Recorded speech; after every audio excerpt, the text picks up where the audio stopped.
Muy buenas tardes y la más cordial bienvenida a este quinto seminario web de la Asociación de Sanitarios de Bomberos de España, titulado Aspectos éticos en las actuaciones sanitarias en el ámbito extrahospitalario.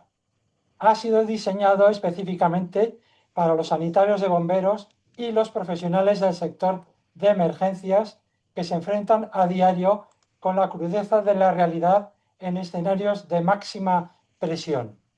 En vuestra labor, la línea entre lo técnicamente posible, lo éticamente correcto y lo jurídicamente exigible a veces está difuminada. Tomar decisiones en segundos, con vidas en juego, con recursos posiblemente limitados y en entornos hostiles es la mayor prueba a la que os podéis enfrentar. Para arrojar luz sobre estas situaciones tan complejas, se ha estructurado esta sesión en tres pilares fundamentales. En primer lugar, ¿hasta dónde llegamos para salvar una vida? Fronteras éticas en la asistencia al paciente traumatizado. El ponente es el doctor don José María Domínguez Roldán, presidente de la Comisión de Ética y de Deontología de la Organización Médica de España y además profesor de la Facultad de Ciencias de la Salud y de la Vida de la Universidad CEUS Fernando III de Sevilla. En esta ponencia se abordarán los dilemas más profundos a los que nos confronta la medicina de emergencias. Por ejemplo, ¿cuándo se cruza la delgada línea entre la perseverancia terapéutica y la obstinación? ¿Cómo se gestiona la incertidumbre y se decide cuándo interrumpir el esfuerzo de reanimación en el lugar del incidente? En segundo lugar, el triaje probablemente es la decisión ética más difícil. La ponencia se titula Aspectos éticos del triaje en incidencias de múltiples víctimas en el ámbito extrahospitalario. Corre a cargo del doctor don Armando Cester Martínez, jefe médico del Servicio contra Incendios de Salvamento y Protección Civil del Ayuntamiento de Zaragoza y miembro del Comité de Bioética de Aragón. Se analizarán los principios que deben guiarnos más allá de los protocolos de colores. Por ejemplo, cómo se prioriza de forma justa, cómo se maneja la carga moral de asolgar un código negro. Se discutirán estrategias para aplicar un triaje no solo efectivo, sino también ético, protegiendo la salud mental de los sanitarios ante estas situaciones límite. Por tercera vez y tercera ponencia, conocer el marco legal que ampara y limita la actuación es crucial para ejercer con seguridad y confianza. La ponencia, una visión jurídica básica en la medicina de emergencias, le corresponde a don Carlos La Peña Aragüés, asesor jurídico del Ilustre Colegio Oficial de Médicos de Zaragoza. Se explicará de forma clara y práctica conceptos clave como el deber de socorro, el consentimiento implícito, la lex artis en entornos extrahospitalarios y la responsabilidad profesional. Se abordarán las leyes para que sean una herramienta que proteja y no una sombra que preocupe. Este seminario no ofrece respuestas fáciles, pero sí las herramientas de reflexión, los principios éticos y el conocimiento jurídico necesario para afrontar las próximas emergencias con mayor seguridad, claridad y respaldo profesional y legal. Salvar vidas es vuestra vocación. Hacerlo con rigor, ética y dentro de la ley es vuestra responsabilidad. Les damos nuevamente la bienvenida a lo que promete ser una sesión tan formativa como profundamente necesaria. En primer lugar, pues, interviene desde Sevilla el doctor Domínguez.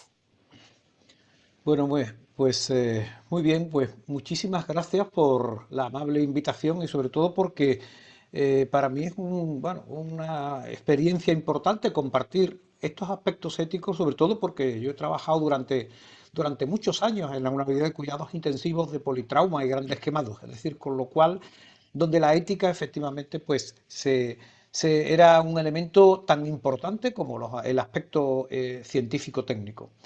Voy a intentar compartir pantalla. ¿Me confirmáis que se ve? ¿Se ve bien? No se ve en pantalla completa. No, está en pantalla completa ahora, pero no se ve bien. No. Vuelve a Vamos a hacer. ver, un segundo. Voy a dejar de compartir y comparto en otro formato. A ver si ahora... ¿Ahora se ve? Sí, Sí, sí, ahora Vale. perfectamente. ¿Y pasa la diapositiva? sí. Sí, Vale, perfecto. Pues entramos en materia y básicamente yo creo que como Enrique de la Figuera ha dicho, ¿no? Básicamente lo que vamos a intentar es abordar herramientas, es decir, las preguntas cuando se hablan o las preguntas en ética y las respuestas no éticas son siempre individuales, es decir, no hay respuestas genéricas, así como en los científico-técnicos sí puede haber esquemas de tratamiento, esquemas de reanimación, pero cuando hablamos de ética realmente son respuestas individuales, ¿no? Eh, la importancia de por qué la bioética es relevante a nivel extrahospitalario, yo creo que está fuera de toda duda. El hecho de que estemos justamente hoy, esta tarde aquí, hablando de esto, quiere decir que existen suficientes motivaciones para decidir el que la ética es importante, ¿no? Y sobre todo, además, la ética, viendo también desde la ética y la deontología, a la que luego mencionaremos, porque la ética es el bien hacer, el hacer las cosas bien desde el punto de vista humano, y ese mínimo de líneas rojas, es decir, obligatorio, derivado de nuestras profesiones, médicos, enfermeros, técnicos, asistencias hospitalarias, pues también efectivamente tienen su componente deontológico, líneas rojas mínimas que sí todos estamos obligados a realizar. Por tanto, como digo, ese marco para guiar esa práctica sanitaria, no solo desde el punto de vista técnico, cómo asistir a un trauma, cómo asistir a pacientes quemados, sino desde el punto de vista ético, es lo que vamos a abordar, ¿no? Y sí vamos a entrando en algo que, bueno, que casi todos, o seguro que todos conocemos, ¿no? Los cuatro principios fundamentales de la ética moderna. Hay que decir que estos son, hay una ética moderna y una ética más clásica, pero a la hora de simplificar, los cuatro principios más populares actualmente, que provienen de la escuela norteamericana de Chong y Childress, la autonomía, la beneficencia, la no maleficencia y la justicia. Yo voy a hacer énfasis especialmente en dos de ellos, que creo que realmente dentro del área extrahospitalaria lo que realmente compromete más nuestras decisiones, ¿no? Que son la autonomía y la justicia. Porque ¿qué es la autonomía? Es respetar la decisión libre de un paciente al cual, en principio, de acuerdo a esa ética teórica, debemos informar, ¿no? Y dentro de lo posible, pues que ese paciente tiene que ser libre para tomar decisiones y nosotros debemos de respetar, de conocer esa autonomía. Pero claro, esta parte de esta ética, esta autonomía es fácil de decir en otro contexto clínico. Pero cuando estamos hablando de asistencia prehospitalaria de emergencias, pues esto es realmente difícil de... En cualquier caso, sí, podemos encontrarnos el caso de un paciente que tenga competencia clara o capacidad, como le gusta denominar a los juristas, ¿no? Competencia y capacidad para decidir y comprender la información que se le ha dado. Nosotros tenemos que ser suficientemente competentes para dar una información clara y algo que tenemos que estar todos preparados, es decir, a saber respetar la decisión que el paciente pueda tomar, eso sí, siempre que la decisión sea libre. Como digo, pero ¿cuál es el problema? Que en el mundo de las emergencias el tiempo es limitado. En muchísimas ocasiones, en la gran mayoría de las ocasiones, el paciente no está consciente o al menos no es competente o no es capaz, ¿no? Y hay riesgos inmediatos. Con lo cual, este principio que nunca debemos olvidar, porque en algunos contextos de asistencia médica de emergencias sí pudiera darse, paciente que no quiere que lo asistan, que ya ha ido demasiadas veces al hospital, que no quiere que lo intuben porque conoce, ¿no?, esa patología, pues en esos contextos sí podría darse, ¿no? Pero en caso de duda, es decir, que es lo que yo diría, en caso de duda, presuponer cuál es el mejor interés del paciente. Es decir, cuál es el interés del paciente. Es decir, caso de duda, pues vamos a presuponer que este paciente sí quiere que lo tratemos. No me ha dado tiempo a informar, no era capaz de recibir información, no era libre para la decisión, pero vamos a presuponer cuál es su mejor interés. Y en cualquier caso, yo siempre propongo presuponer el mejor interés del paciente y hacer lo que la medicina nos dice que tenemos que hacer. Como digo, eso es para el principio de autonomía, principio de beneficencia, está fuera de toda duda. Nuestra justificación profesional es esa, beneficiar a los pacientes. Lo voy a pasar por alto. E igualmente el de la no maleficencia. Nosotros, los profesionales sanitarios, tenemos que ser suficientemente competentes, suficientemente formados para tomar decisiones que no dañen al paciente. Y por tanto, la no maleficencia también la vamos a dar por hecha. Y luego está el principio de justicia. Claro, principio de justicia, claro, tenemos los sistemas de triaje, de los que luego se hablará, que fundamentalmente a lo que hacen referencia es a aspectos clínicos, no hacen referencia a aspectos éticos. Es decir, ahí no se hace referencia más que a aspectos realmente de riesgos, de prioridades, etcétera. Por tanto, como digo, y esto que sí tenemos que aplicarlo en situaciones de atención a múltiples víctimas, lo que sí tenemos que tener claro los profesionales sanitarios es que tenemos que evitar la discriminación por factores de sesgo, factores de sexo, de raza, de nivel social. Es decir, en ese triaje. En el triaje lo que tenemos que hacer es exclusivamente hacer el triaje desde el punto de vista clínico, ¿no? Como se explica con el triaje meta, ¿no? Por tanto, como digo, esa es la clave, ¿no? Y como digo, la teoría, el papel lo aguanta todo. Pero realmente esto de lo que estamos hablando de minutos. Estamos hablando de una presión importante de tomar decisiones absolutamente relevantes. Estamos hablando de que no hay posibilidad de consultar, bueno, como cuando se está en un hospital o en otras situaciones, a un comité consultivo, a un comité de ética, ¿no? Y luego la medicina no es matemática, no hay una certidumbre pronóstica en todos los pacientes a la hora de tomar decisiones, ¿no? Por tanto, y luego el ámbito, los recursos, ¿no?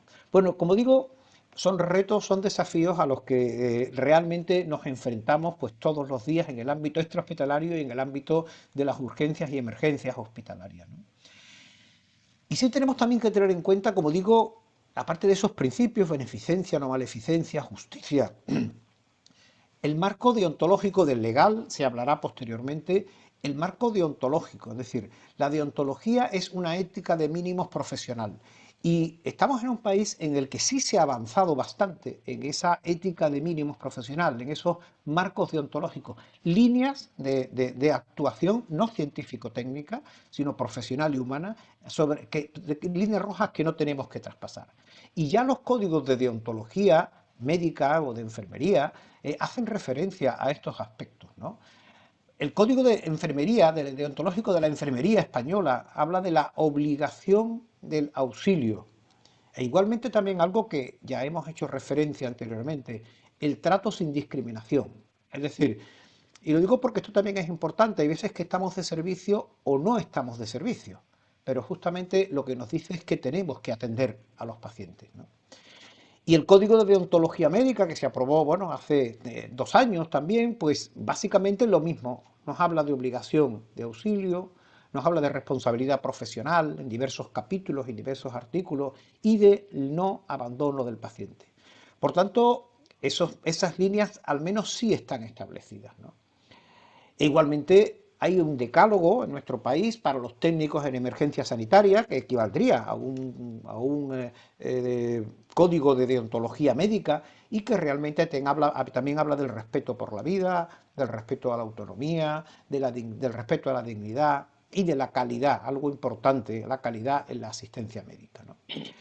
Bueno, de la ley de autonomía del paciente, que ya hemos hablado de autonomía, no olvidemos que hay una ley, ya seguramente Carlos La Peña pues, nos mencionará efectivamente estos aspectos, pero yo sí quisiera decir, a veces no seguro, las decisiones extrahospitalarias son realmente difíciles. Dice, bueno, ¿y si lo que hemos hecho no es lo correcto desde el punto de vista ético o nos hemos dado cuenta posteriormente de que hemos hecho hemos reanimado a un paciente que no deberíamos de haberlo reanimado, que estaba en unas condiciones de calidad de vida. Yo sí quisiera transmitir, es decir, el hecho de tranquilidad, es decir, porque el restringir el diagnóstico, las herramientas diagnósticas o terapéuticas, de eso siempre hay tiempo, siempre es momento y es éticamente adecuado. Es decir, no necesariamente estamos obligados a decir, como alguien en un momento dado no ha hecho, simplemente porque era muy difícil, o ha hecho una reanimación, yo en la urgencia y ya en hospitalaria o en el hospital tengo que seguir.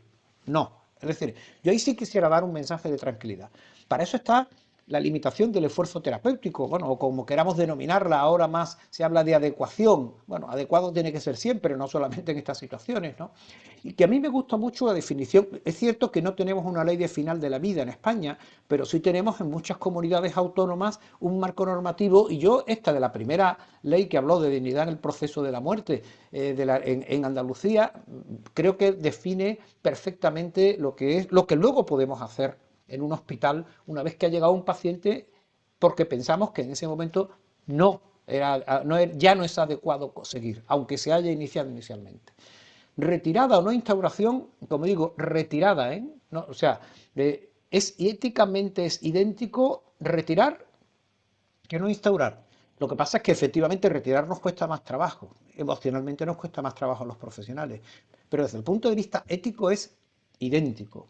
De una medida de soporte vital o de cualquier otra intervención sanitaria, que dado el mal pronóstico en términos de cantidad y calidad de vida, a juicio de los profesionales sanitarios implicados, solo contribuye a prolongar en el tiempo una situación clínica carente de expectativas.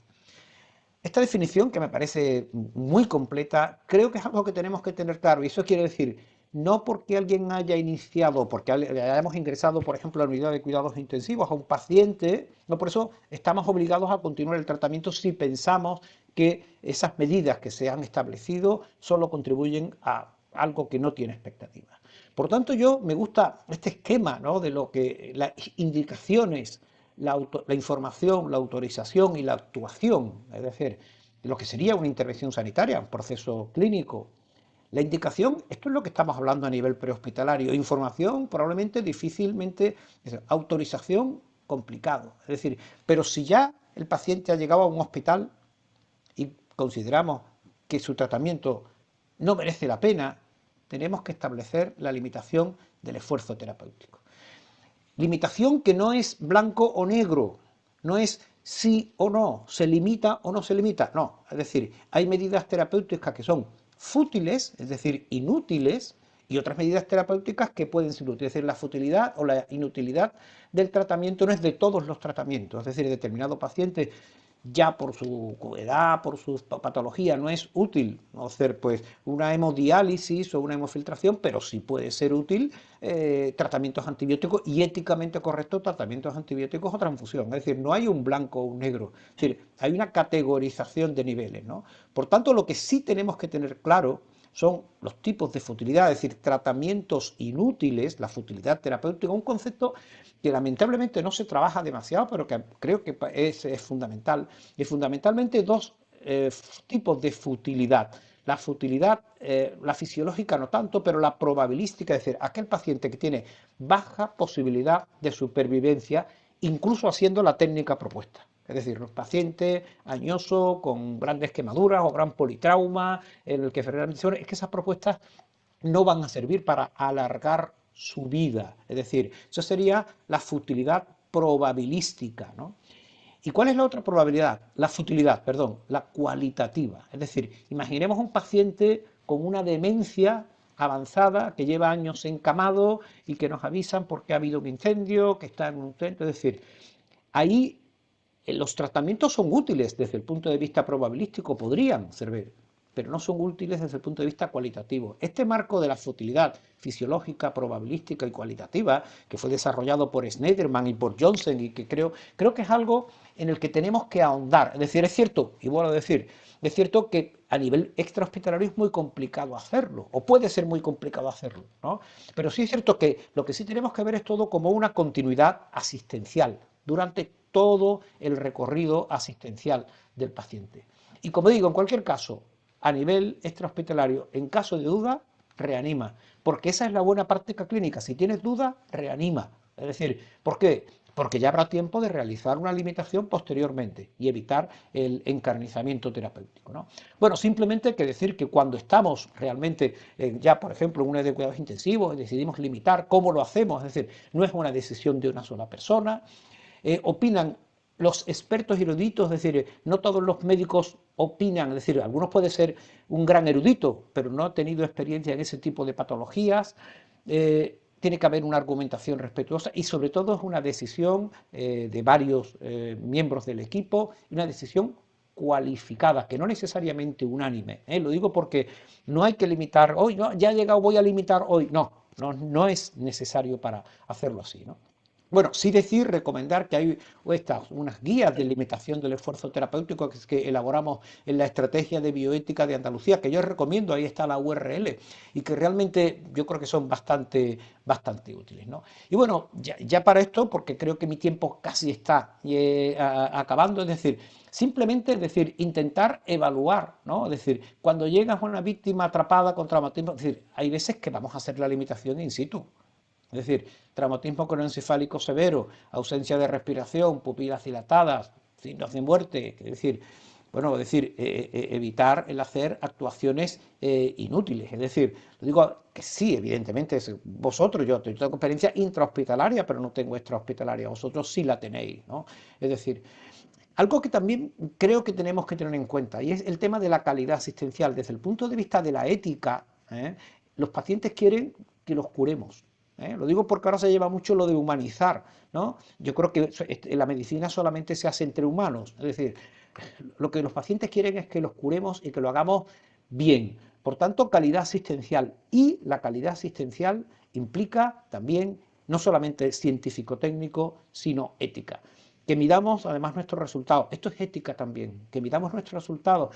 Lo digo nosotros con los equipos de bomberos de Sevilla, sí, afortunadamente en una enorme continuidad asistencial, en la mayor parte de los casos se sabe qué pasó con ese paciente accidentado que trajeron o ese gran quemado que trajeron, es decir, ver los resultados, un feedback, incluso sesiones continuas que tenemos. Yo creo que eso es clave, ¿no?, para la asistencia prehospitalaria, ¿no? Hacer distintos tipos de indicadores, ¿no? Como digo, por mi parte, bueno, nada más para no agotar el tiempo que como corresponde, y sí decir, bioética no es algo marginal, la ética no es algo marginal, es algo esencial. Y mucho, ¿por qué? Porque lo científico-técnico cada vez lo tenemos más en el teléfono. Y ahí nos dice lo que hay que hacer con pacientes con estos diagnósticos, pero no específicamente con este diagnóstico, con esa autonomía, con esa capacidad de decisión, con esos valores, etc. Tenemos que aprender lo que es limitación del esfuerzo terapéutico, entenderlo, hacerlo entendiendo que es por el bien del paciente, conocer nuestros códigos deontológicos profesionales de medicina, de la enfermería o los decálogos de terminología. Y como digo, esto no es más, esto no es buenismo. Lo que estamos hablando hoy es calidad asistencial. Por mi parte nada más y muchísimas gracias. Muchas gracias por su brillante exposición, doctor Domínguez, y por haberse ajustado al tiempo a pesar de las dificultades técnicas. Nos vemos dentro de un ratito a la hora del debate. Muchas gracias. Perfecto. Muy bien.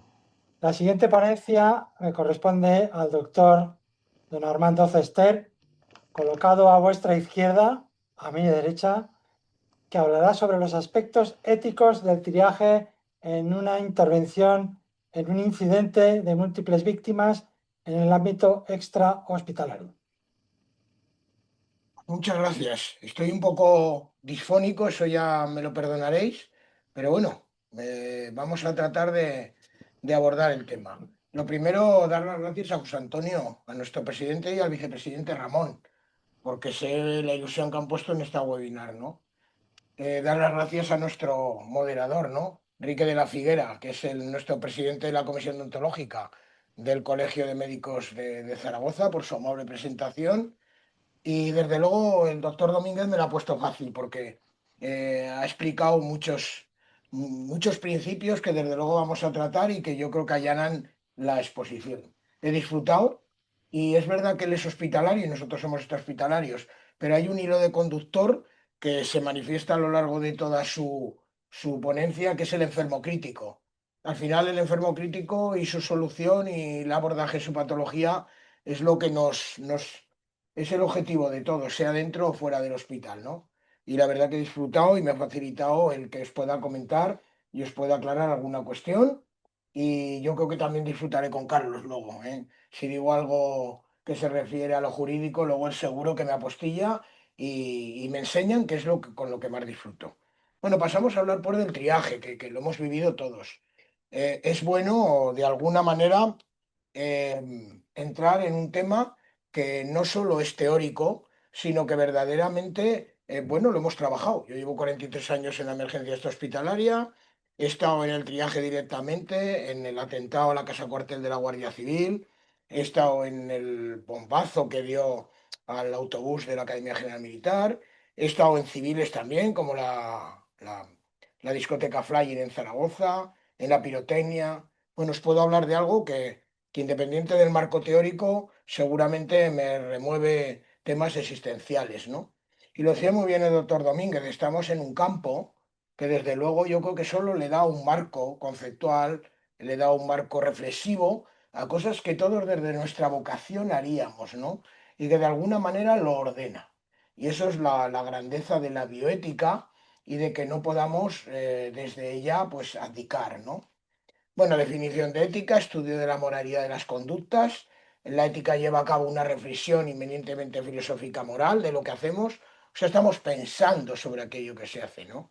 Y en la bioética, y con respecto a lo que nos ocupa, es una disciplina que tiene por objeto el estudio de los valores. O sea, que ya presupone que estamos trabajando sobre unos valores determinados y que los incluimos en el proceso de toma de decisiones, ¿no? Ese objeto último de la bioética, como os pongo ahí en la presentación, en concreto de los bioeticistas, es enseñar a respetar los valores tanto de los profesionales como de las víctimas, ¿no? De los intervinientes. Los principios los ha dicho muy bien el doctor Domínguez. Los podemos medio repasar porque al final se nos queden, ¿no? El de no maleficencia, está claro, es no hacer daño. Principio de justicia, tratar a todos los pacientes sin discriminación alguna. Él lo comentaba, ni por condición de raza, sexo, etcétera, etcétera. Principio de beneficencia es hacer el bien. Para eso todos somos médicos, enfermeros. En nuestra vocación va inserto, ¿no? En nuestro ADN, ¿no? Ese querer hacer el bien. Yo creo que eso lo tenemos claro en la vocación. Y el principio de autonomía, ¿no? Del paciente, ¿no? Que es libre de decidir acerca de los procedimientos diagnósticos y terapéuticos. Quizá es un principio que ha llegado con cierta tardanza, por lo menos a tenerlo en cuenta los médicos, porque siempre en épocas pasadas lo que decimos nosotros es ley y parece que lo que decía el paciente no se tenía tanto bueno, pues en consideración, ¿no? Bueno, pero hoy en día ha llegado totalmente claro, hay leyes, la legislación, como nos dirá después nuestro experto Carlos, recoge al final lo que avanza la sociedad, lo que avanza y lo norma, ¿no? Y bueno, pues también lo tendremos que tener en cuenta en este ambiente tan difícil como decía el doctor Domínguez, ¿no? Me gusta decir que el punto sexto del artículo décimo de la Ley General de Sanidad del 86, fijaros, dice esto: el usuario del Sistema Nacional de Salud tiene derecho a la libre elección entre las opciones que le presenta el responsable médico de su caso, siendo preciso el previo consentimiento escrito del usuario para la realización de cualquier intervención, excepto en los siguientes casos. Claro, cuando nos vemos con un enfermo crítico en un cuarto piso de no sé qué sitio o al lado del Ebro o del Guadalquivir, ¿no? Lo veis claro, ¿no? ¿Cuándo no le puedes pedir esto? Cuando la no intervención suponga riesgo para la salud pública. Y esto ocurre a veces, ¿no? Y estamos hablando ya de un bien común. Cuando no esté capacitado para tomar decisiones, en cuyo caso el derecho corresponderá a familiares o personas allegadas. Y cuando la urgencia no permita demoras por poderse ocasionar lesiones irreversibles, ¿no? Vamos a hablar ya de lo que nos ha venido aquí a tratar, que es triaje. Una consideración que a veces lo vemos, el verbo francés trier significa separar, de triar. Se ha dado a conocer desde luego como inglés y además cuando lo vemos por ahí escrito se ha impuesto, ¿no? Por el tema de lo que supone el hablar todos en inglés, ¿no? Es un anglogalicismo, pero si vamos a la Real Academia de la Lengua, ¿no? todas las palabras acabadas en age, como mensaje, bricolaje, garaje, se escribe con J, por lo que el sustantivo, perdón, triaje, debe seguir el mismo tratamiento, ¿no? Todos los galicismos que se han incorporado a nuestra lengua han terminado adaptando su grafía y la pronunciación del sufijo francés a la de español. No es más que esa adecuación, ¿no? Del extranjerismo a nuestra lengua. Por tanto, triaje, lo veremos, se ha ido imponiendo con la G, pero si siguiéramos la Real Academia de la Lengua, no, desde luego sería con J, ¿no? Es un detalle, pero bueno, ¿eh? ¿Cómo definimos triaje? Bueno, procedimiento con el que clasificamos a las víctimas y las categorizamos. Ya lo ha indicado antes el doctor Domínguez, ¿no? Como él ve muy bien el paciente crítico y sabe de qué va esta historia, pues nos ha estado hablando y en alguna diapositiva lo habéis visto, hablaba del triaje STAR, que es el que se hace inmediato en la zona caliente, por decirlo así, y ha hablado del META, que es el que hacemos en el puesto sanitario avanzado, ¿no? Bueno, estamos categorizando según la gravedad, el pronóstico vital, según vive o no, y para determinar la prioridad de su tratamiento y evacuación, ¿no? Se utiliza lógicamente cuando tenemos múltiples víctimas que han de ser atendidas por un número proporcionalmente reducido de sanitarios, ¿eh? Entonces ahí tenemos que categorizar para hacernos efectivos y eficientes, ¿no? Son decisiones graves, yo las he hecho. Y ya vamos a lo existencial. Es complicado, ver a una persona muy grave, tener en la cabeza cómo está el marco general de la emergencia y saber si le colocas un color en el cual sabes que lo estás ya, bueno, diciendo que no se la atienda, o le estás poniendo un rojo en el cual hay que atenderlo rápido. Incluso cuando tú estás triando y no ves toda la evolución de la catástrofe, tienes una seria dificultad técnica, ¿eh? Y estoy hablando de algo existencial, ¿no? Son decisiones difíciles, graves, una información incompleta, ojalá tuviera cada una un tag, ¿no? Aquí no, ¿eh? Aquí están a veces heridas tapadas por la ropa, la oscuridad, en la flying, por la noche, el frío, tu estrés emocional, ¿no? Un medio hostil, seguro, y a menudo dramático también, bajo presión emocional, un número elevado de víctimas que ves que no llegas, vas de una a otra como un loco, pero aplicando una técnica muy precisa, ¿eh? No es algo así, presentan diversidad de patologías. A veces también el tipo de siniestro te marca que esto sean quemaduras o en la flying todo eran intoxicaciones graves por humo y con medios limitados. Y yo ahora voy a decir otra cosa que ahí no pone, y en un tiempo limitado, ¿no? Se intenta con el triaje hacer un correcto uso de los recursos disponibles, que uno somos nosotros, para tratar de salvar el mayor número de víctimas. Es decir, disminuir, todos entendéis, la morbimortalidad y ver qué hacemos, ¿no? Categorías las ha dicho muy bien, rojo son las que hay que salir disparado, amarillo lo conocéis, no están en peligro inmediato, pero bueno, es dinámico, ya lo diremos, una catástrofe y se puede agravar, por eso se hace un triaje STAR y por eso luego se hace un triaje META mucho más preciso. Verde, víctimas que requieren tratamiento médico, negro, víctimas que han fallecido o cuya condición excede los recursos sanitarios disponibles y su pronóstico es fatal. Podemos tener gente sin etiquetar porque no hace falta, porque no necesitan ningún tratamiento médico. Y yo añado aquí el rojo Q. El rojo Q que no lo pone es rojo quirúrgico y son aquellas que corren peligro inminente pero con una solución quirúrgica. Y todos sabéis por el meta y nuevamente por lo que se hace en el Star Q, que son las que tienen que salir más rápido porque sí que necesitan de alguna maniobra salvadora por parte nuestra, pero su solución, desde luego, es quirúrgica y por tanto tiene una prioridad total, ¿no? Proceso dinámico, como lo sabéis, propio de siniestro de emergencia colectiva, hay que reevaluar, continuamente. Cuando nosotros recibimos el triaje de los de STAR, los médicos y sanitarios o enfermeros que somos tan críticos, pues ya, joder, le han puesto amarillo, pues está rojo. Bueno, tenemos que tener una mentalidad muy, muy clara técnica de saber que una patología sin un escáner, sin una radiografía, sin un electro, pues nos varía de un escalón a otro, ¿no? Menos crítica hacia nuestros compañeros y más competencia en ese momento nuestro para poder revaluar, ¿no? Bueno, conflictos éticos derivados de la práctica del triaje.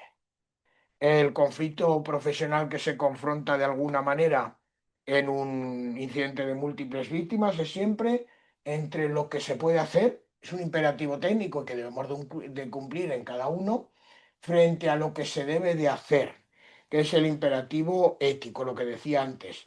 No todo lo que se puede hacer in situ se debe de hacer, existiendo medios para prestarlos. Y nos cuesta. Esto es lo primero que diré, nos cuesta. Estamos acostumbrados los médicos a un paciente, un equipo sanitario, y si yo puedo reanimar, reanimo, ¿eh? Y además estamos acostumbrados a hacerlo en todos esos medios. Pero cuando nos encontramos ante varias víctimas, esto no es así, ¿no? Debemos de hacer extensivo el beneficio de una evaluación rápida al mayor número de heridos posibles, ¿no? Estamos a un cambio de paradigma, ¿no? Asistencial, ¿no? Relación profesional asistencial es lineal, de uno con uno, y en un incidente múltiple, pues es arbórea, es en racimo. Es saltar de uno a otro con una angustia total y bueno, y eso es, ¿no? Y cumple los 4 principios de la ética que hemos visto. Los repasamos así muy por encima y rápido. El de beneficencia, con el triaje se busca o se consigue el beneficio de todas las víctimas y hacemos, yo creo, de verdad, un uso racional de los recursos existentes, siendo además que son limitados y además necesitamos tener esos criterios estrictos de asignación de los mismos a las víctimas con mayores posibilidades de supervivencia teórica. Un principio de no hacer daño se ve en el acto de triaje cuando al realizarlo correctamente, eso sí, siempre va a haber una acción transversal en el triaje que es que lo tenemos que hacer correctamente, ¿no? Si no lo hacemos correctamente, todo el edificio ético se derrumba, ¿eh? Por tanto, si al realizarlo correctamente no supone considerar una víctima como inviable o muerto cuando aún podía tener posibilidades de supervivencia. Por eso digo que cuando vas triando al octavo y a lo mejor te faltan 20, tú no tienes en ese momento, a mí me ha pasado, ¿eh? Muy difícil saber si debes de aplicar algo más o un determinado color o qué me encuentro después. Es que encima no tenemos un dron encima que nos diga todo, ¿no?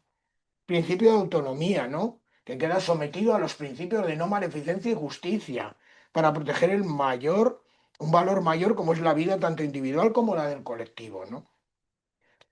Y luego lo que hemos de alguna manera dicho tanto, ¿no? El principio de justicia. Yo aquí quiero decir que hay 3 subprincipios, por decirlo así, ¿no? Un principio de igualdad o de no abandono por parte del sanitario, igual oportunidad de vida para todos, pero un principio de prioridad, selección de los heridos en función de las probabilidades de sobrevivir, aplicando un tratamiento prioritario a los más graves con posibilidad de supervivencia. Y un principio de utilidad, mayor beneficio para mayor número de víctimas, con el uso eficiente y eficaz de los recursos existentes. Mirar, hace poco en el Comité de Bioética cuando hablábamos de las sujeciones mecánicas y farmacológicas, hablábamos de que muchos de estos principios se conculcaban.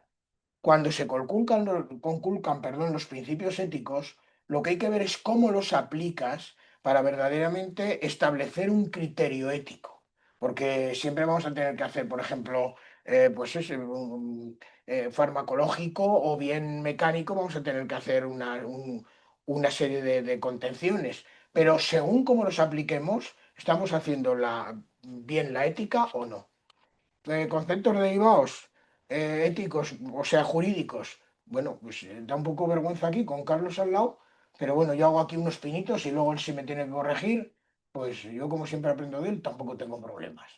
Bueno, podemos pensar que muchos profesionales de la emergencia, lo que aquí pongo, que actúan de forma contraria a la ley.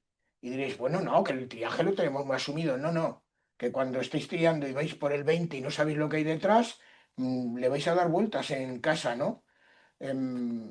Vamos a ver qué es lo que nos pasa. Dejar de atender sanitariamente a una persona en beneficio de otra, bueno, atenta contra la igualdad jurídica, derecho fundamental, artículo 14 de nuestra Constitución. Es un ataque frontal al bien jurídico por antonomasia del derecho fundamental, que es el derecho a la vida e integridad física, artículo 15 de la Constitución. Se podría considerar que como le pongo el negro y no lo cojo delito de omisión del deber de socorro, los artículos 195 y 196 del Código Penal.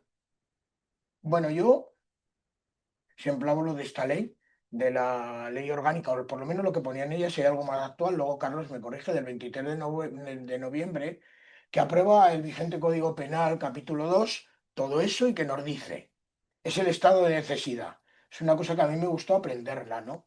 El estado de necesidad evita un mal propio o ajeno que lesione un bien jurídico de otra persona o infrinja un deber, siempre que concursen, perdón, o concurran los siguientes requisitos. Primero, que el mal causado no sea mayor que el que se trate de evitar. Segundo, que la situación de necesidad no haya sido provocada intencionalmente por el sujeto, claro, porque si la provoco yo, el incidente de múltiples víctimas no vale lo que estamos planteando éticamente ni legalmente, ¿no? Y que el necesitado no tenga por su oficio cargo o obligación de sacrificarse. Si vamos al incidente de múltiples víctimas, vamos a ver que el primero y el segundo son los importantes. Cuando en un incidente de múltiples víctimas realizamos triaje, cumplimos con lo establecidos en los dos puntos que hemos dicho, ¿no?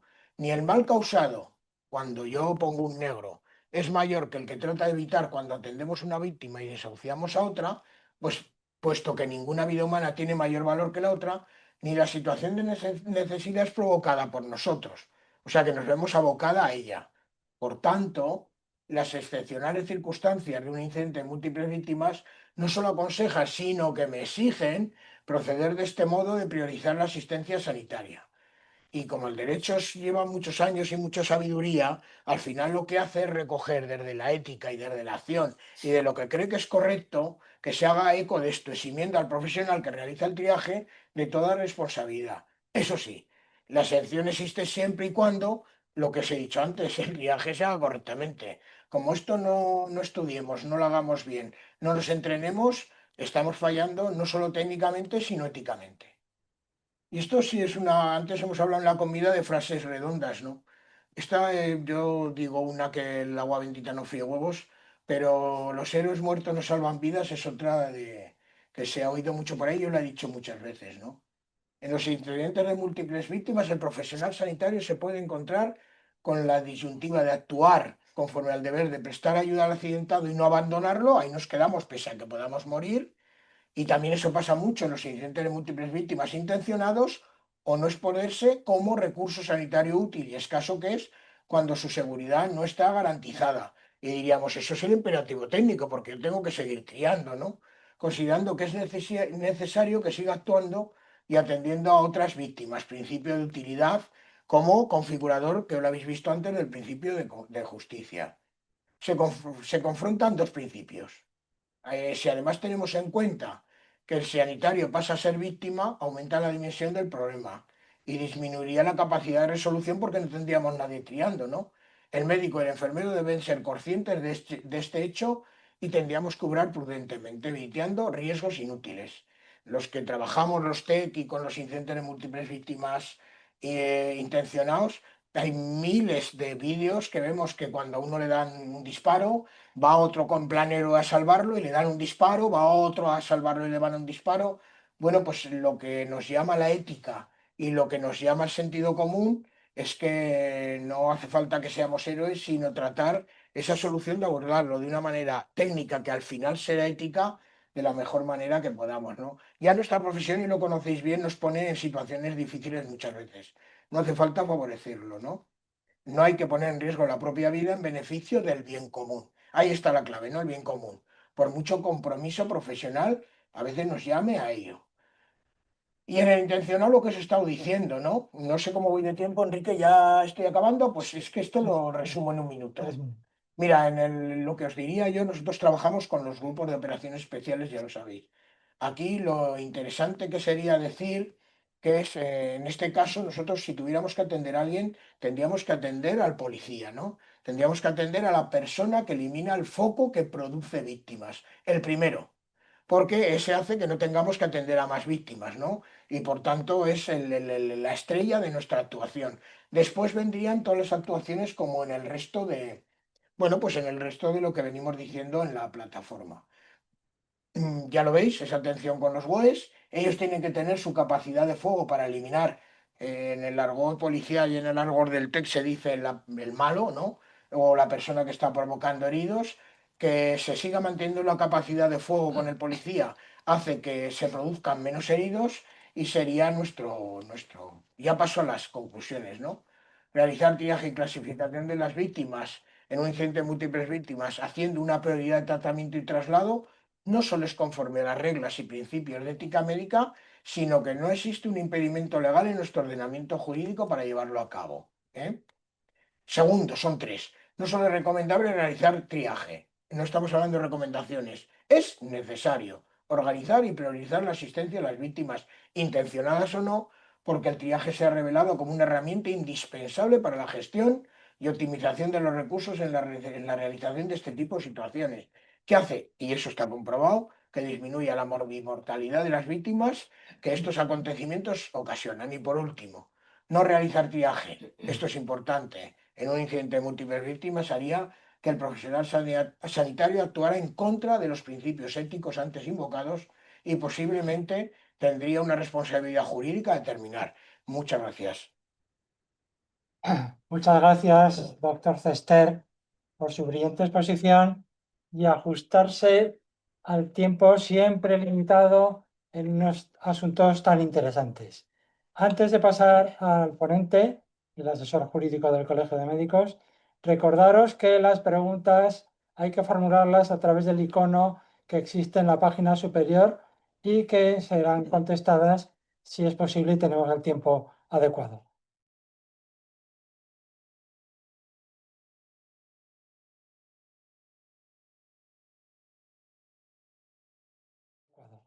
Pues a continuación va a intervenir el señor Carlos La Peña, asesor jurídico del Colegio Oficial de Médicos de Zaragoza, con la ponencia Una visión jurídica básica en la medicina de emergencias.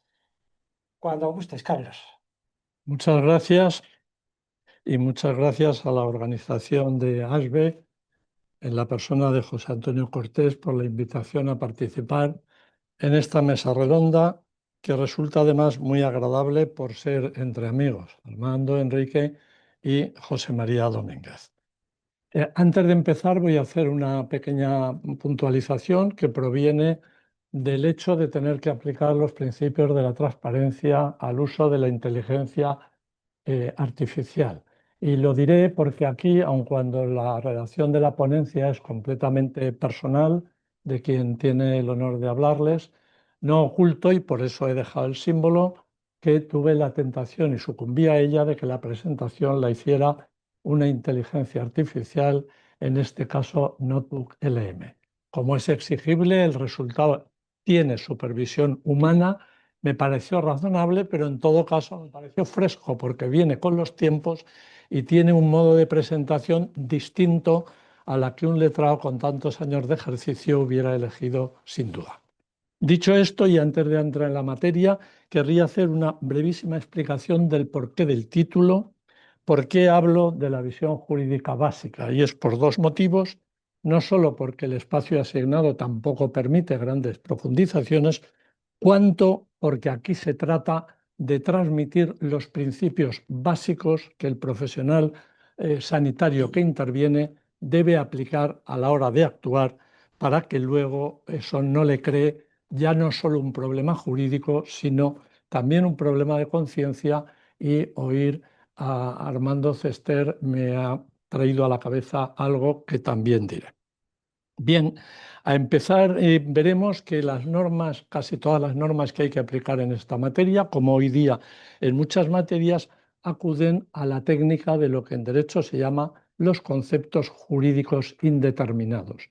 ¿Por qué? Porque están formulados en abstracto y como pueden cambiar siempre en virtud del tiempo, del lugar y las circunstancias, en abstracto son indeterminados. Pero luego, en el caso concreto, se puede siempre alcanzar una duda que no sea razonable, o sea, sin duda razonable, qué es lo que significaba ese concepto jurídico indeterminado.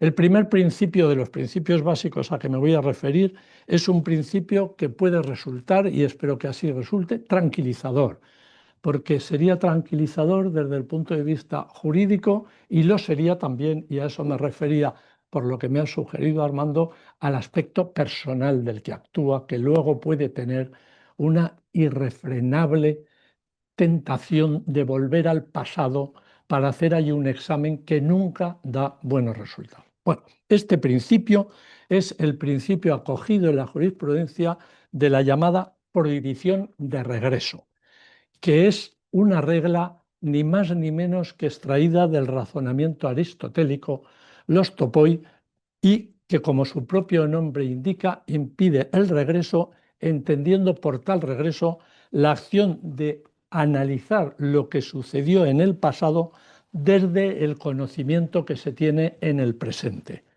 Esta regla, por tanto, impide que al analizar la conducta del que actuó se utilicen conocimientos actuales sobre el tema, debiendo, por tanto, hacer ese análisis en función exclusivamente de las circunstancias, situación y conocimiento que tenía o podía tener la persona en el momento de actuar. Con ello se evita claramente el sesgo que puede producir el conocimiento actual al proyectarlo sobre lo que pasó.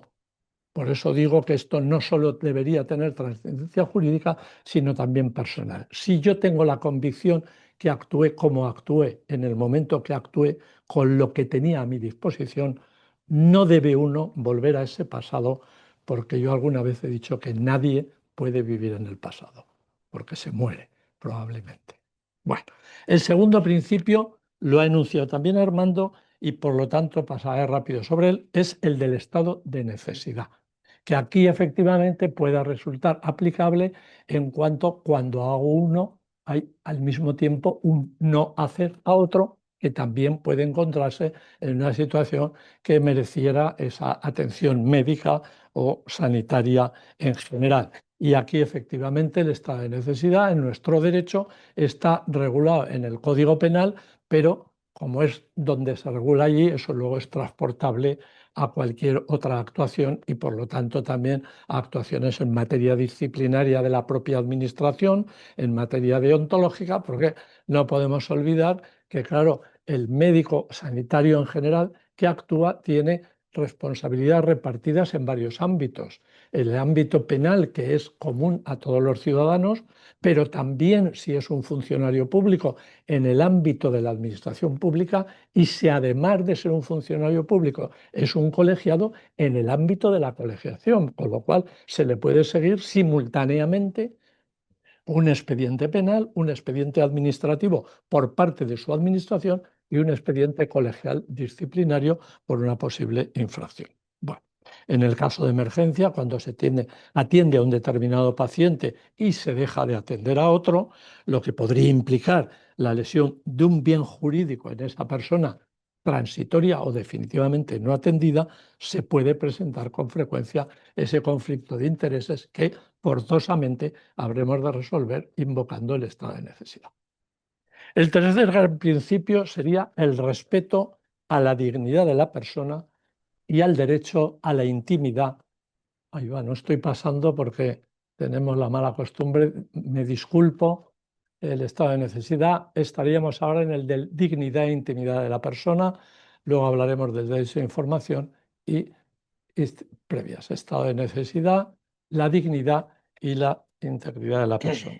Ya disculparán, pero los abogados tenemos la costumbre de informar en los tribunales donde no podemos utilizar estas medidas y es todo diálogo. Bien, esa situación, por una persona, aunque se encuentre en una situación de emergencia, eso no supone obviamente que cesen los derechos que le son atribuibles como tal persona, sino simplemente que deben ser interpretados en el contexto en que se produce esa actuación. La obligación de respetar la dignidad de la persona y su derecho a la intimidad y a la confidencialidad están reconocidos todos ellos, nada menos que en el artículo 2 de la ley ya citada 41/2002, básica reguladora de la autonomía del paciente y de los derechos y obligaciones en materia de información y documentación clínica, normalmente conocida como Ley de la Autonomía del Paciente. Fíjense que están nada menos que contemplados en el número 2 del artículo 2. Es decir, que a partir de esos derechos surge todo lo demás. O sea, el derecho a la información es una manifestación del derecho a la dignidad, que comienza en el famoso convenio de Oviedo sobre prácticas, en fin, que ahora no nos podemos detener. Vale. Como consecuencia del respeto ese viene un cuarto, que es el derecho a la información.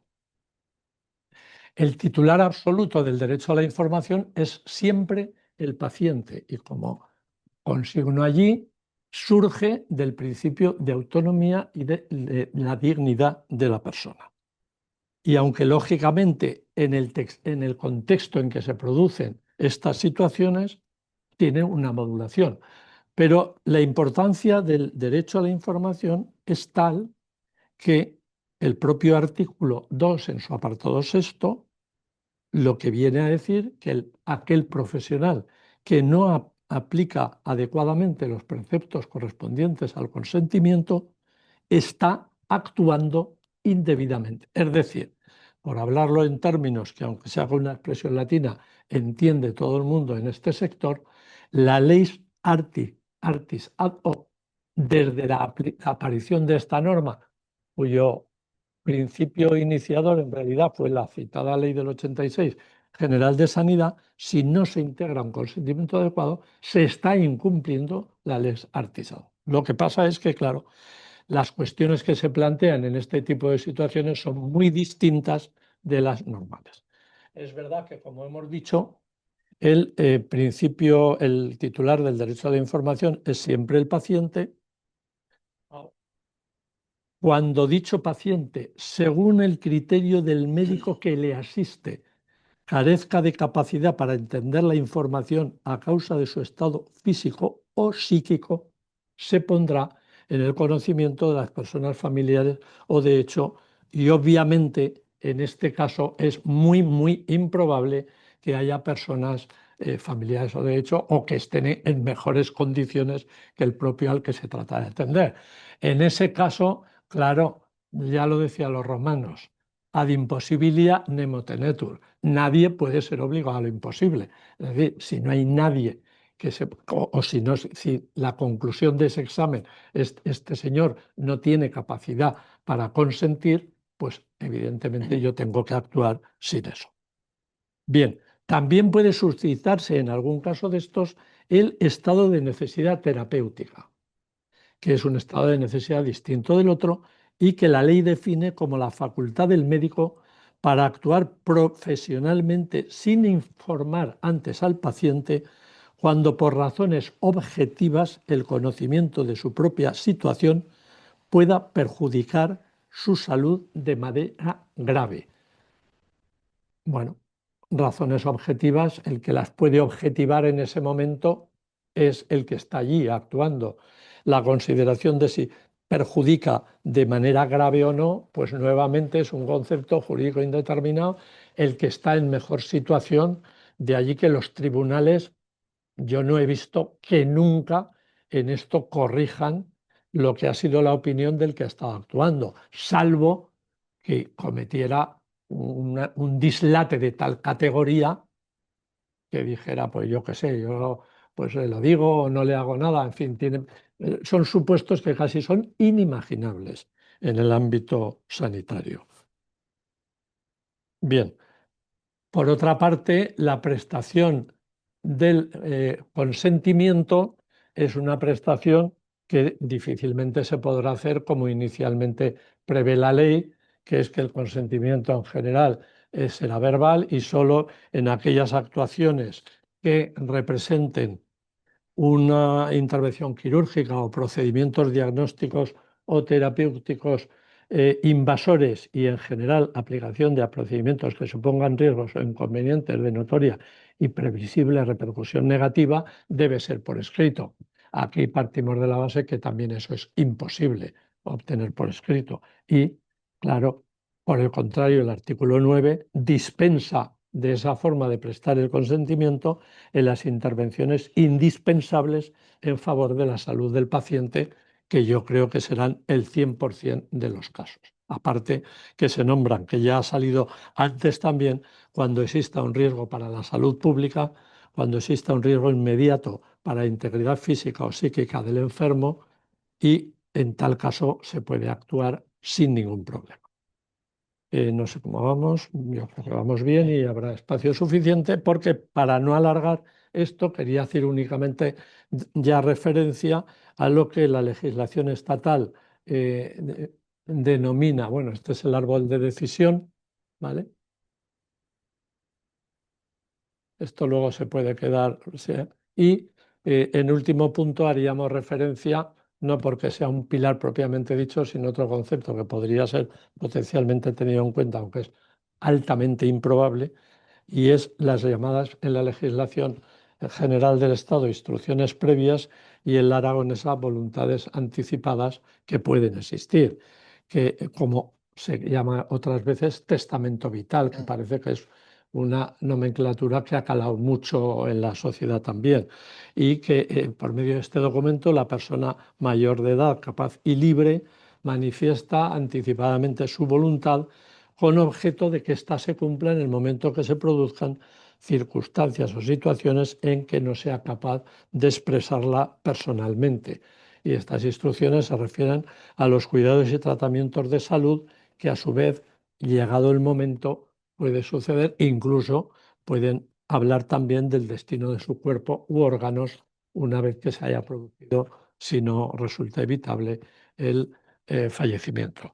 Tengo que decir, sin que podamos entrar aquí mucho más, porque esto daría lugar probablemente a otra sesión, que la propia ley estatal indica que estas instrucciones previas, testamento vital o como se quieran llamar, no son aplicables, no son aplicables en cuanto se opongan al ordenamiento jurídico, a la lex artis o no se corresponda con el supuesto de hecho previsto por el interesado. Claro, esto, una situación que vosotros lo aclararéis, pero seguramente es ya más que improbable, casi imposible hoy día, con los medios que se disponen, supondría que el que está, el médico, porque esto correspondería al médico, que está actuando en ese momento, tuviera online acceso a la historia clínica de este señor para poder saber en ese tiempo, lo cual, bueno, hay que decirlo, porque no hay, porque además ya Murphy nos enseñó que en un sistema complejo todo lo que puede pasar pasa, entonces todo lo que puede pasar potencialmente hay que decirlo, pero no porque se considere que es una cosa que... Bien, esta regla de oro, que es muy rimbombante, como podéis ver, fruto de Notebook LM, pues lo que sí que dice es algo que está muy bien, y es que luego sí que es conveniente redactar una buena historia clínica. Después, que demuestre que el que ha actuado ha examinado todo el recorrido de lo que debía hacer y que, por lo tanto, su decisión no es una decisión irrazonable ni irrazonada, sino que parte de un análisis adecuado de la situación en que estaba. Esta sería la matriz que podría hacerse respecto a todas estas cuestiones, los 5 conceptos que se han utilizado aquí, y finalmente una lista breve que me ha parecido bien adicionar, qué sabía y podía saber en ese momento, qué mal mayor trataba de evitar, cómo protegí la dignidad, la intimidad y la confidencialidad, informé o consulté a que correspondía si era posible, quedó razonado en la historia clínica.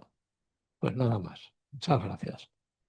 Muchas gracias, Carlos, por tu brillante exposición, por ajustarte al tiempo. Y como moderador, pues tengo que pedir las disculpas a ti y a los asistentes porque estaba tan concentrado en lo que estabas diciendo que no me he dado cuenta que no estaban pasando las diapositivas, fantásticas diapositivas, además que se han elaborado con ayuda de la inteligencia artificial. Bien, y llegamos al momento de las preguntas, que veo que aquí la coordinación del evento por José Antonio Cortés me dice que de momento en el chat no hay preguntas, o sea que animo a los componentes de la mesa a formular alguna. Y en este caso le formularía a Armando Cester, en su amplísima experiencia como jefe de servicio médico de bomberos, vamos a abreviar el puesto, y ya ha actuado en tantísimas situaciones, ¿cuál puede él recordar que le ha supuesto más problemas éticos, no clínicos ni asistenciales, sino más problemas éticos, si es que tiene en este momento algún recuerdo intensivo de alguna de ellas? Sí, Bueno, teóricamente siempre decimos que lo que hemos expuesto, ¿no?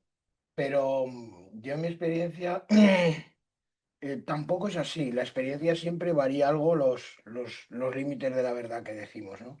Por ejemplo, la flying con mi compañero Carlos Gracia fue un problema en un sótano, por decirlo así, o en un estrato más bajo de una discoteca, en la cual iba una iniciación. Yo me acuerdo que estaba María Castellanos, la catedrática de Medicina Legal, que tuve una gran amistad con ella, ¿no? La primera mujer catedrática de Medicina Legal de España. Y bueno, hubo una deflagración, bajó el monóxido de carbono, ya me acuerdo que me dijo que encontró en la gente un tanto por ciento, el 80% de monóxido de carbono. Es posible que hubiera también cianhídrico, que sabéis que es el componente importante cuando se queman plásticos y tal. Y no fue muy difícil el triaje porque en realidad de abajo subíamos la gente a pie de calle y el triaje era que todos estaban muertos. Parecía como el gas letal de los alemanes, ¿no? Y bueno, no creo demasiado estrés el clasificar porque todos estaban muertos y el estrés estuvo al principio en la gente que se agolpaba en las salidas de la discoteca. Por cierto, las salidas de emergencia cerradas para que no se colara nadie, o sea, eso luego en el juicio fue lo que fue. Bueno, y se salvaron las pocas personas que reaccionaron en un primer momento cuando las que estaban en la planta sótano, por decirlo así, en la planta -1, deflagró, bajó el monóxido de carbono cianhídrico, las dejó como muertas, ¿no? El triaje, que es lo que estamos analizando, y la decisión ética no fue difícil porque el propio condicionamiento de la catástrofe permitió que fuera muy claro. En cambio, en la casa cuartel de la Guardia Civil, en un primer momento fue dificilísimo, yo me acuerdo a las 6:20 de la mañana, cuando llegué allí, porque subo donde está todo el desescombro, había compactado todo el edificio, y entonces la ventaja de los servicios de bomberos que te conoces y te conocen, y yo recuerdo que era diciembre, 6:20 de la mañana, muy frío, y habían puesto unos focos muy potentes y se veía todo un polvo en suspensión de la deflagración de que había habido de la bomba, ¿no? Y yo recuerdo muy bien todos, Armando, ven aquí, Armando, ven aquí, Armando, ven aquí. No sabía dónde acudir. Esto anterior al triaje, ¿no? Y entonces sí, ya seguir desescombrando, ni poner todavía colores, sino ir de un sitio a otro tratando de dar una opinión médica sobre el propio rescate que tenían que hacer. Sufrí mucho con una mujer que me dijeron, Armando, esta mujer. Y yo me acuerdo que metí el brazo y le tocaba el pelo, ¿no? Luego ya la he conocido, vamos, no la he conocido porque a casi todas las cosas que hemos celebrado de la Casa Cuartel de la Guardia Civil ella ya no ha acudido. Vive, ¿eh? Y entonces tocábamos el pelo y ella decía, me ahogo en lo que podíamos oír, ¿no? Bueno, pues alguien dijo, echarle de los equipos respiratorios aire, ¿no? Empezaron a echar aire y como había fuego debajo la empezamos a quemar. Para que veáis lo que es el triaje y la situación de emergencia increíble, ¿no? Empezó a arder y entonces dijimos, quieto, quieto, quieto, quieto, ¿qué hacemos? Claro, estamos avivando el fuego, ¿no? Y entonces con un tercio de ataque, que los que me están oyendo entienden, echar agua. Entonces echábamos agua, echábamos aire para que no se ahogara y todos, bomberos, enfermero, médico, desescombrando como locos, ¿no? Bueno, llegamos a que las vías respiratorias estuvieran libres y ya fue de otra manera el rescate, ¿no? Bueno, extraordinario, ¿no? Me diréis Armando y tal y cual. Yo no se me ha borrado de la mente, ¿no? Porque está dentro del triaje. Pero es que en ese momento oí Armando de otro sitio y tuve que ir a otro sitio, ¿no? Y los 15 primeros minutos fueron así de horribles. Yo son los peores que he visto, porque cuando fui al autobús de la casa de la Academia General Militar, fue mucho más fácil, porque el bombazo mató a dos personas y uno era el conductor y otro. Luego conocí un militar de una persona que colaboró mucho conmigo en Cáritas, con las mujeres de trata, ¿no? Y la conocí, cosas de la historia que pasan, y aquellos fueron dos heridos graves y entonces fue muy fácil de distribuir, ¿no? Lo que quiero decir que una cosa es la exposición ética y otra yo lo he adentrado en lo que es la exposición existencial, ¿no? Y lo ha dicho muy bien Carlos, tratas de rememorar, ¿no? Sin tener, yo no he tenido muchos problemas psicológicos y tal. Bueno, a lo mejor eso tendríamos que ver lo que dice mi familia, ¿no? Y lo que dice mi mujer, ¿no? Pero es verdad que rememoras, ¿eh? Y no me parece mal rememorar sanamente sobre si estás preparado o no y si lo debes de hacer bien, porque también entra dentro de la ética y de la obligación de estar bien formado, ¿no? En la línea divisoria quizá, Enrique, estaría en que eso no sea un estrés postraumático y te impida el seguir formándote y el seguir sirviendo bien a la sociedad, ¿no? Yo ahí lo veo. Bueno, otro que tuve yo, que fue el de la pirotecnia, también vinieron los pacientes mucho más, de alguna manera, más secuenciados y no me produjo estrés, ¿no?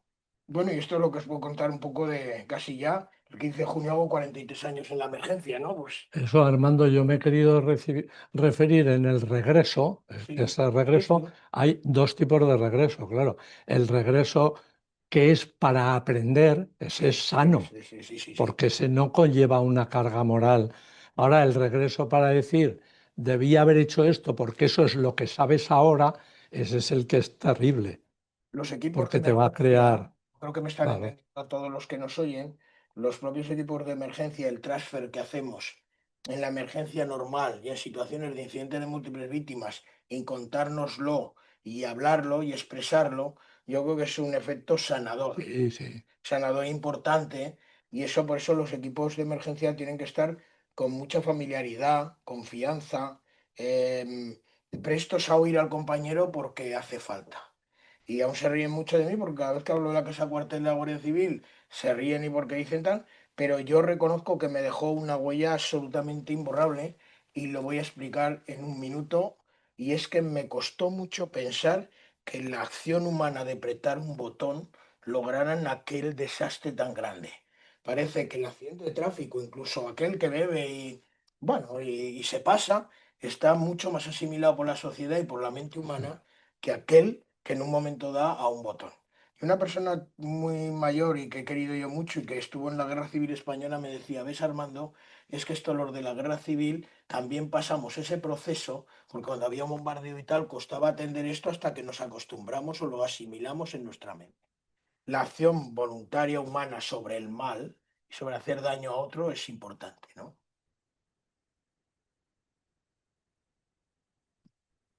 Dice, aquí hay una pregunta que va dirigida a nuestro asesor jurídico, el señor Carlos La Peña, que dice, es muy frecuente en esta hospitalaria que cuando interviene la policía y trasladamos al paciente, nos preguntan sobre lo que tiene el paciente. Dice, esta actuación va en contra del secreto profesional. Y cuando nos preguntan amigos de las víctimas a qué hospital va o qué le pasa si informamos de estos datos de nuestros pacientes, ¿actuamos correctamente?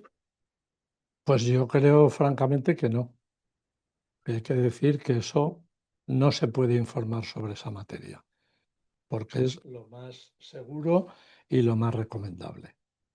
No hay ninguna necesidad, eso no es imprescindible para la persona, son datos y circunstancias suyas. En principio no hay por qué presumir que él estaría conforme en que se divulgara, sino todo lo contrario.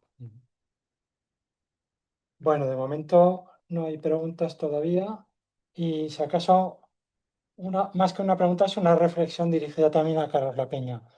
Me da la impresión, subjetiva impresión, de que los sanitarios, médicos, auxiliares, enfermería, conocen las leyes cuando están inmersos en algún procedimiento. Es decir, que no tienen conocimiento completo de las leyes antes de actuar correctamente, sino cuando ya se ha producido una situación que va en contra de ellos. Esa impresión me da. ¿Tú como Pues, jurista? a ver, la verdad es que las leyes hay tantas y se han, han complicado tanto que a veces es difícil, incluso para los que somos letrados, conocer las leyes. Los romanos, por volver a ellos, decían error juris nocet, es decir, el desconocimiento del derecho perjudica, porque en teoría en un Estado de Derecho todo el mundo debería ser consciente del derecho. Pero es verdad que eso no se produce con carácter general. Pero claro, sin irnos a los extremos, diremos que uno sí que aquella normativa que le puede ser de utilización o aplicación más directa la debería conocer. Claro, estamos hablando de una ley que es de 2002, o sea que dentro de poco llevará un cuarto de siglo y que yo estoy convencido que no la conocen muchos todavía de los que actúan. Estos principios, claro, como bien has sugerido tú antes, aunque haya sido indirectamente, muchos de los que todavía habitamos esta tierra estamos acostumbrados al famoso principio del paternalismo médico. Doctor, en sus manos lo dejó todo, claro, eso ha sufrido una quiebra, como en tantas cosas en la sociedad, una quiebra de los llamados giros copernicanos. O sea, ahora es todo lo contrario. Ahora es, claro, ahora, ¿qué es lo que más cuesta? Pues esas cosas que no son sustanciales a la formación de una época. La materia de protección de datos cuesta muchísimo, porque en un país donde la gente sale en los programas esos cuya calificación omito porque cada uno puede tener una idea, aireando todo, que tienen derecho cada uno con sus datos, pero claro, sobre los datos, ya nada menos que en el año 2000, que llevamos para 26 años, el Tribunal Supremo dijo que había un auténtico habeas data, es decir, que la persona es absolutamente dueña de sus datos y de configurar la gestión de sus datos como tenga por conveniente. Por lo tanto, son materias que hay que tener mucho cuidado, aunque todavía, a lo mejor, salvo ya en nuevas generaciones, no estén muy caladas en el actuar que veníamos observando hasta ahora. Y otro aspecto, Carlos, que has destacado, sobre todo en una de las últimas diapositivas, es la importancia de la historia clínica, Sí. la suma importancia de la historia clínica. Lo que no está reflejado en la historia clínica no existe.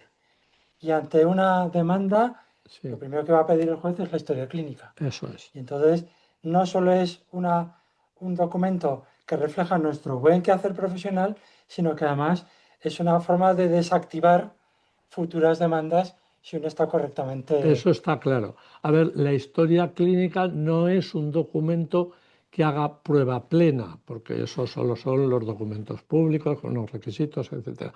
Pero, y que por lo tanto los mismos hechos que demostraría la historia clínica, aunque no estén escritos en la historia clínica, en teoría serían demostrables por cualquier otro medio de prueba admitido en derecho. Incluso las presunciones son un medio de prueba, testigos, etcétera. Pero no cabe duda de que la manera de prepararse frente a cualquier actuación luego es hacer una historia clínica correcta, en donde se explique, porque eso va a tener, en la práctica va a ser una prueba definitiva.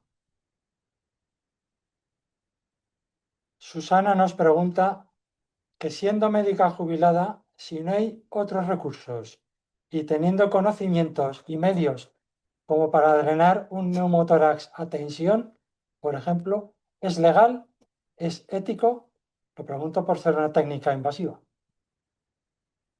Yo lo haría, vamos, Claro, seguro. en caso de peligro inminente y grave, uno puede aplicar todo aquello de lo que se sienta capaz, Lo he claro, dicho antes, uno de los principios que es el de la claro, vida, ¿no? claro, sí, sí, Partimos de una. Lo que sería quizás no ético no hacerlo. eso es. Podría ser un Sería, delito de sería denegación, no claro, ético hacerlo claro, si no sabes claro, hacerlo. eso es, eso es. Yo creo que a veces lo que decimos aquí es conformar el sentido común a lo que la legislación dice y a lo que vemos. Si yo no sé hacerlo, pinchar un motor a esa tensión creo que es una barbaridad y es rematarlo como un toro, con perdón de lo que digamos.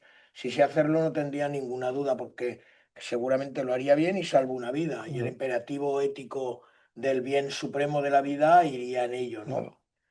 Y vamos, lo haría seguro, no Claro, lo que tendría... pasa es que si luego el resultado es desastroso, se enfrenta a una posible reclamación, una denuncia que puede ser incluso penal, por un delito de homicidio por imprudencia, por poner el Claro, caso, si el resultado es de muerte.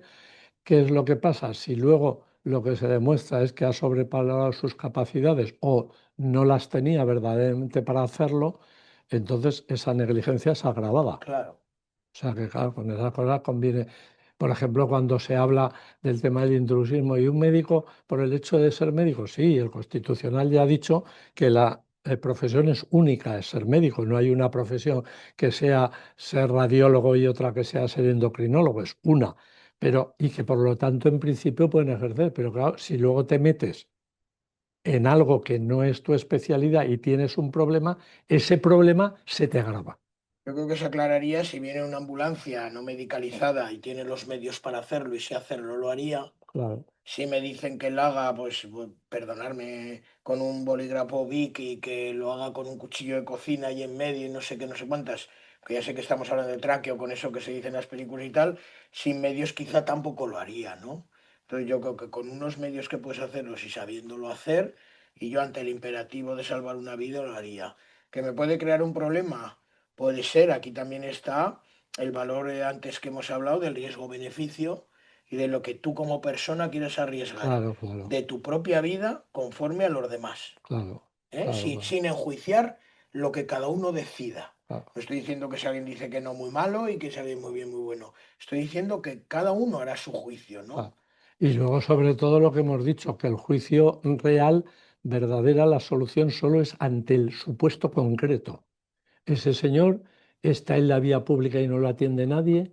Hay gente, iba con su mujer, ¿Cuánto va a no iba con tardar? su mujer, ¿Cuánto va a tardar cuánto va a tardar. tal? Había algún otro sanitario por ahí. Los Está, que habían opinado algo han dicho, claro, es que al está claro final, la desviación de la tráquea, el no ruido, tengo claro que estoy ante un neumotoras a tensión, sé que en minutos se va a morir o no. Yo creo que todo eso que claro. luego en un juicio se Sí, puede sí, se invocar, puede saber. pues, Claro. pues es. Es que luego se va a saber, porque a esa persona, si luego le hacen una autopsia o lo que sea, al final se va a Y saber todo. reafirmarme en lo que has dicho, has Claro, hablado de la historia clínica electrónica, de nuestros partes de intervención. Es sí, una pelea que yo tengo. sí, Parece el médico que en el momento que ha hecho algo extraordinario con el paciente ya ha acabado y ahora empiezo a garabatear rápido en el parte, a ponerlo, parece que eso es como una cosa externa a nuestro trabajo.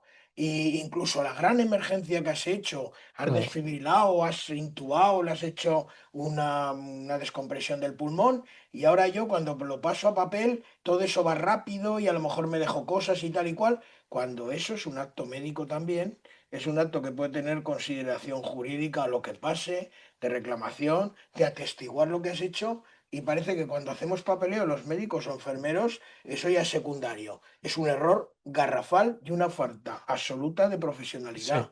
Yo lo digo, y yo estoy en la comisión deontológica con Enrique contigo y claro. hemos visto todos esos Así es. problemas. Eso es Y lex artis, igual que todo lo demás, y además no es casualidad que el contenido de la historia clínica está regulado en la misma ley, parece que nos da alergia a escribir y reflejar en bien lo la que hemos hecho, ¿no? Es 41-2002. gravísimo, ¿no? Lo Sí, sabéis sí, vosotros, vamos.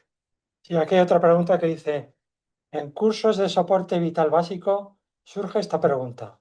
En cuanto a la desfibrilación por personal lego y sin estar habilitado legalmente para ello por la comunidad autónoma, si un desfibrilador autónomo de un espacio público se tiene que emplear sabiendo usado, ¿lo puede emplear? Bueno, los de esa están regulados por comunidad autónoma, como bien dice, ¿no? En la de Aragón no puede hacerlo un lego, ¿no? Y yo creo que son aparatos, sinceramente, mm, permitirme, para tontos, en el buen sentido. Encienda el aparato, sí, estoy analizando el ritmo cardíaco y pongo ya el sonsonete porque es así. Apártense, voy a hacer una desfibrilación, continúe la RCP. Vamos a ver, todo eso quiere decir que ante un hecho, como decíamos antes, de salvar una vida, que sigamos las instrucciones, yo lo haría. Tú estás desfibrilando no porque a ti se te ocurre, ni porque estés preparado ni no estés preparado, sino porque el aparato testado, legalizado para estar allí, te dice que tú pretes, ¿no? Que tú presiones. Hay que hacerlo. Yo creo que hay que hacerlo. Se ha demostrado que los DESA en todo el medio extrahospitalario han salvado muchísimas vidas en la cadena de supervivencia hasta que llegan los elementos absolutamente profesionales y yo, vamos, creo que se debe hacer. Si hay alguna legislación de alguna comunidad autónoma, antes me la sabía, ahora no, que dice que hay que tener un curso especial y que sin él no lo hagas, yo no voy a decir, no sé, que alguien se salte la ley, pero desde luego en Aragón se puede hacer sin el curso y se puede aplicar y está abierto a toda la población en general. Eso sí que me lo sé. Claro, si no, no tendría sentido poner desfibriladores en la playa, en el Claro, metro, y en que el sean centro de autoguiados. Son guías todos, es Claro, facilísimo. claro. Vale. Bueno, pues de momento hay más preguntas. Otra preguntita. En un politraumatizado grave con poca posibilidad de supervivencia, hay familiares presentes. ¿Qué opina de la reanimación presentada por los familiares para paliar el duelo? Sobre todo en casos de suicidios. Doctor Domínguez, ya que le tenemos desde Sevilla, le repito la Sí, pregunta. sí. ¿Me oye? No lo sé, allí No, parece que no tiene muy buena... parece que no hay buena cobertura. En esa preciosidad de Real Academia que tienen en Sevilla, Sí, parece que no nos ha escuchado. Bueno, te repito la pregunta. Un politraumatizado grave con poca posibilidad de supervivencia. Hay familiares presentes. ¿Qué opina de la reanimación presenciada por los familiares para paliar el duelo, sobre todo en casos de suicidio? Bueno, ahora se está tratando. ¿No oye, Domínguez? Si no, le digo. mal. Ellos, si no contesto yo, ¿eh? Vamos a ver, ahora en el tema se está diciendo de alguna manera que sea un politraumatismo grave, un RCP, se participe a la familia en el sentido de que vean el esfuerzo terapéutico y que queden tranquilos del esfuerzo que hacen los profesionales. Yo creo que como todo, y la gente que trabaja en este hospitalario me va a entender, tenemos un olfato también para saber en qué medida eso se puede hacer o no. Claro. Trabajamos en muchos medios con gente de diversa cultura, que el impacto emocional del momento lo aconseje o no. Yo no es lo mismo un suicidio y que de momento lo saben que un proceso crónico que se agrava. Yo creo que ahí está la valoración nuestra de muchos años de trabajar, de si ese presenciar la reanimación para que deje tranquilo a la familia verdaderamente va a surtir su efecto o verdaderamente eso va a ser ¿Y contraproducente. cómo afecta eso al paciente Claro. si está Claro, el consciente? paciente está en RCP sin comunicarlos, no hay problema. Entonces, yo creo que eso es valoración del momento, ¿no? Si va a ser un beneficio para la familia y superación del duelo, sí. Claro. Si tú tienes alguna duda, yo creo que hay que tener esa reserva, siempre pensando en la familia y Sí, sí, sí, sí. su estrés postraumático, por decirlo así, ¿no? O su evolución del duelo, ¿no? Ujú.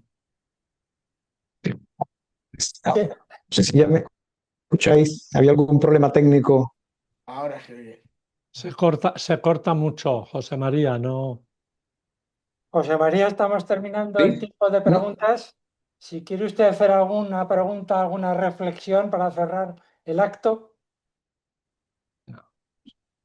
Bueno, pues yo creo que lo fundamental que la ética es una parte imprescindible que los profesionales sanitarios, médicos y enfermeros tienen que conocer y mucho más en ámbito extrahospitalario por las dificultades que conlleva la aplicación de los conocimientos éticos, ¿no?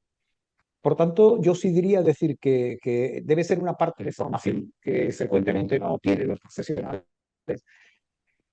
y que yo creo que un seminario como este, un webinar como este ha sido extraordinariamente oportuno y bueno, nada, también decir que estoy disponible para cualquier consulta. Hay algunos aspectos como el de futilidad, ¿no? Que es un concepto que no frecuentemente se habla, ¿no?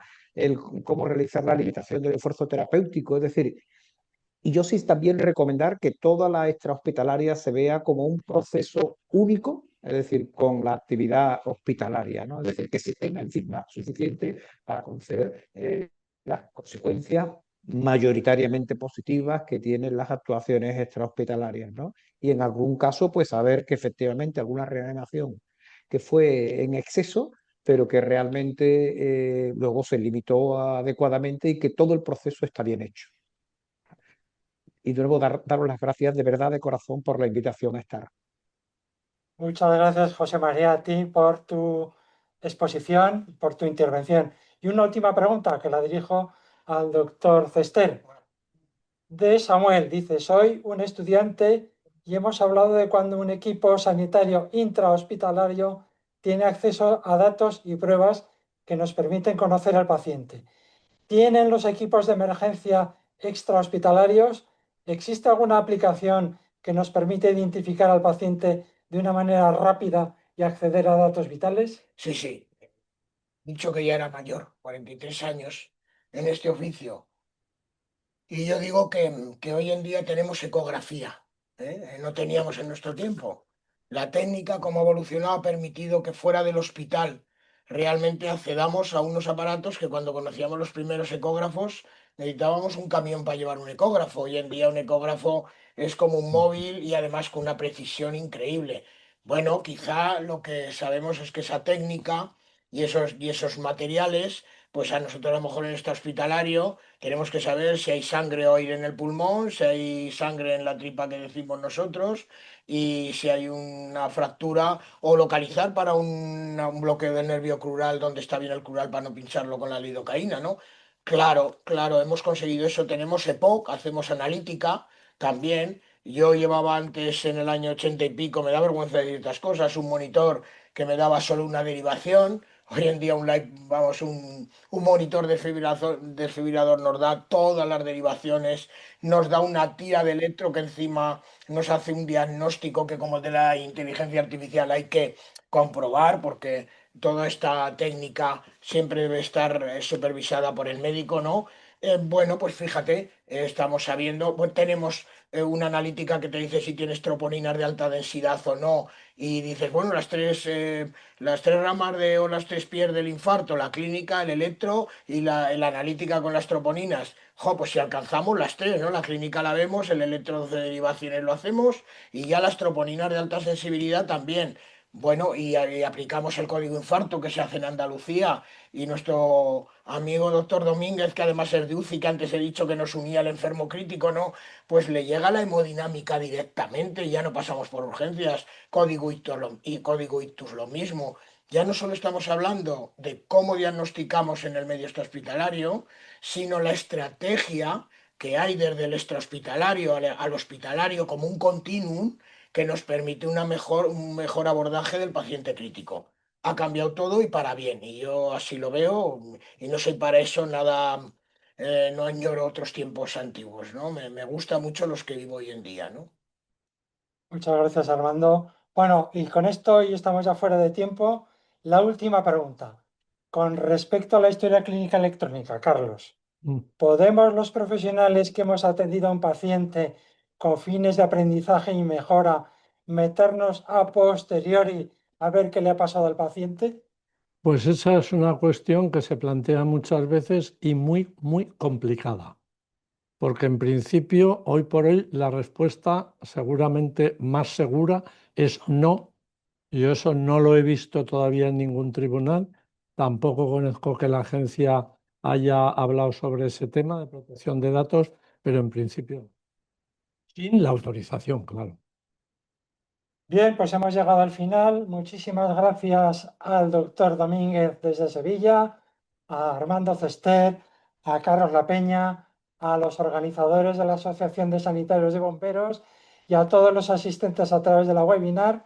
Y muy buenas tardes. Espero que hayan disfrutado y que se hayan aclarado muchas de las dudas que han ido surgiendo. Hasta otra. Muy buenas tardes.